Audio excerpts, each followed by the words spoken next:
Like if you found the video valuable. Dr. Ayla Rhodes had been stationed at outpost THULE-9 in Antarctica for 167 days when the signal first came through. It was 3:17 a.m.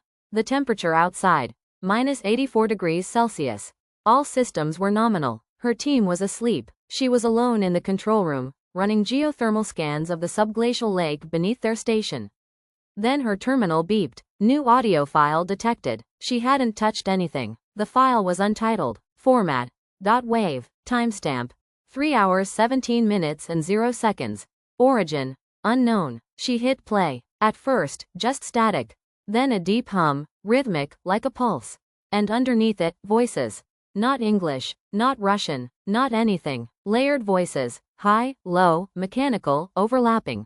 Repeating one phrase. Awaken the deep. Ayla froze. She scrubbed back and replayed it. Same thing. She checked every system. No radio contact. No satellites aligned. No logical source. Still, the file reappeared every minute, overwriting itself, always the same length, exactly 33 seconds. At dawn, she told her team.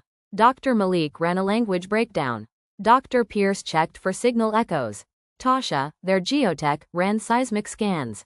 Only one strange thing showed up, a small tremor, 11 kilometers beneath them. Right below Lake Vostok. They'd never seen activity that deep. They assumed it was natural. They were wrong. That night, the signal changed. It grew louder. Now the hum sounded like breathing. And the voices had structure. Chords. Echoes. Something closer to music than language. Awaken the deep. Then, a new phrase. The time before is ending. They stopped sleeping. Even when they turned off the speakers, the sound returned. Through the walls. Through their bones.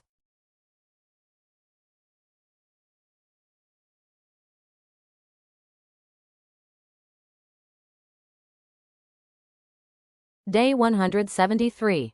Dr. Pierce went missing. One moment he was cataloging the latest anomaly, the next, his parka and boots were gone, the outer door open, and his vitals vanished from the tracker.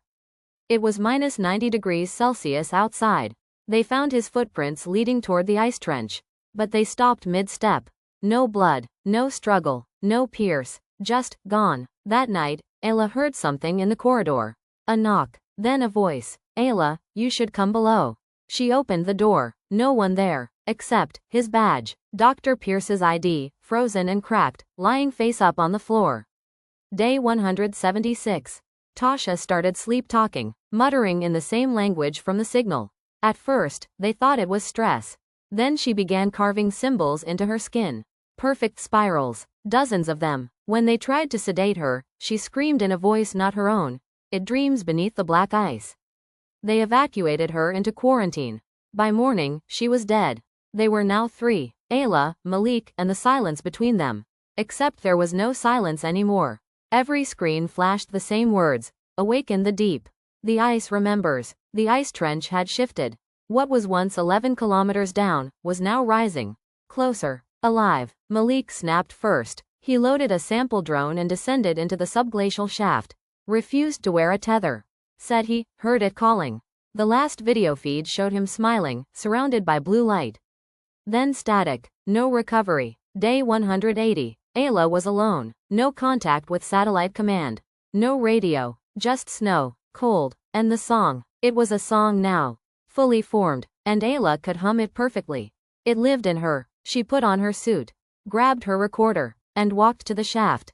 The ice greeted her like a memory. It pulsed beneath her feet. She descended, slow, careful. The temperature rose the farther down she went. At 9 kilometers, her suit fogged inside. At 10, her oxygen tank dropped to 40%. At 10.7, the drone lights began flickering.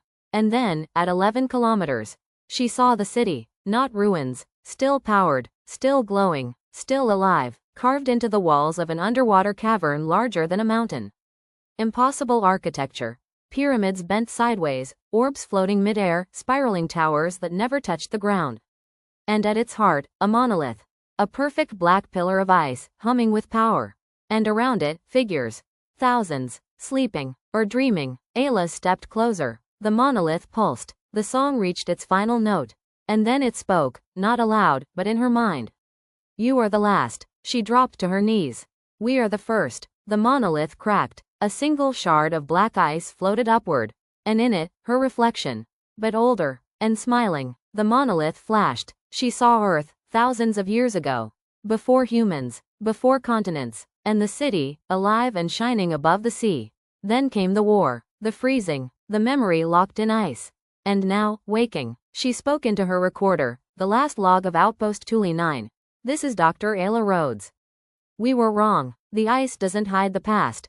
It preserves it, and something in it remembers. She dropped the recorder, took off her helmet, and smiled. Somewhere in a research center on the other side of the world, a scientist opened an old, unmarked file from a forgotten Antarctic satellite. An audio file, 33 seconds long, just static. Then a woman's voice. The deep has awakened.